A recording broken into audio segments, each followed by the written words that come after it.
సింగుపురం గ్రామంలో శంకర్ కి మద్దతుగా పోటెత్తిన జనం యువకులు మహిళలు వృద్ధులు శంకర్ జిందాబాద్ అంటూ జై ధ్వానాలు గుండా మోహన్ రావు సర్పంచ్ ప్రసంగాలకు జనం కేరింతలు శ్రీ గుండ శంకర్ ఆవేశంగా ఆవేదనతో ప్రసంగానికి సింగుపురం ప్రజలు కులాలకు అతీతంగా మంత్రముగ్ధులయ్యారు।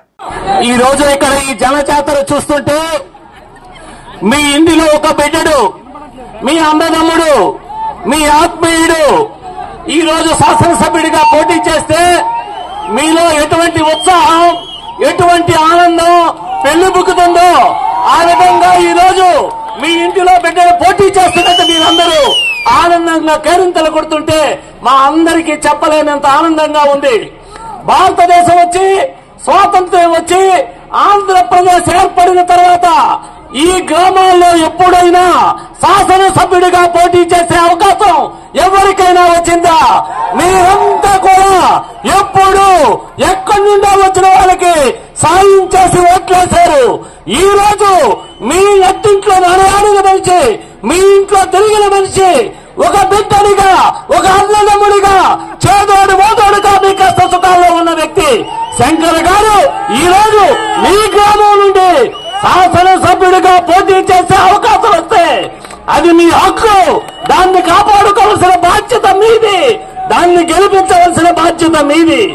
సోదరులారా ఒక్కసారి ఆలోచించండి, తెలుగుదేశం పార్టీ కష్టకాలంలో ఉన్నప్పుడు తెలుగుదేశం పార్టీ జెండా భుజాలు వేసుకొని ఈ సింగుపురంలో గాని చుట్టుపక్కల గ్రామాల్లో గాని పార్టీకి ఒక సైనికుడిగా పనిచేసినటువంటి శంకర్ గారికి ఒక సామాన్యుడికి ఒక యువకుడికి ఒక విద్యావంతుడికి ఈ రోజు టికెట్ తెలుగుదేశం పార్టీ ఆశీర్వదించి ఇచ్చింది। అది ఆయన కష్టంతో తెచ్చుకున్నాడు, ఆయన ఈ పార్టీ కోసం చేసిన సేవలతో తెచ్చుకున్నాడు, దాన్ని నిలబెట్టుకోవాల్సిన బాధ్యత మీ అందరికీ ఉంది। శంకర్ గారు ఏది కానప్పుడు అధికారం లేనప్పుడు ఒక బడి కట్టాలన్నా ఒక గుడి కట్టాలన్నా ఒక సేవా కార్యక్రమం చేయాలన్నా నేనున్నాను అని శంకరుడు ముందుకొచ్చాడు। అటువంటిది ఒక శాసనసభ్యుడిగా ఈ నియోజకవర్గం నుండి వస్తే అది ఈ గ్రామానికి మీకు తెలుగుదేశం పార్టీకి ఎంత గౌరవం పెంచుతుందో ఎంత గౌరవం పెరుగుతుందో ఒక్కసారి ఆలోచించాల్సిన అవసరం ఉంది।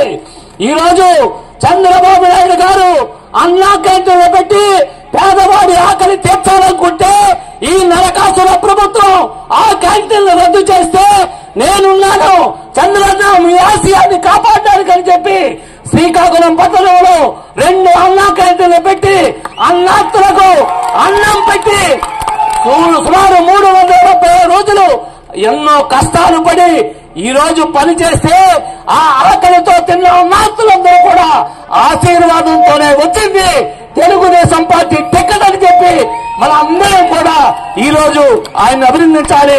ఇటువంటి పరిస్థితుల్లో ఎన్డీఏ కూటమి తరపున తెలుగుదేశం పార్టీ శాసనసభ అభ్యర్థిగా శంకర్ గారు అలాగే పార్లమెంట్ కి మనందరి తాలూకా ప్రతినిధిగా ఈ దేశంలోనే తన బాడీ వినిపిస్తున్నటువంటి రామ్మోహన్ నాయుడు గారికి సైకిల్ గుర్తుపై ఓటేసి మనం ఇన్నాళ్ళు మనకు సేవ చేసిన శంకర్ తాలూకా రుణం తీర్చుకోవాలి।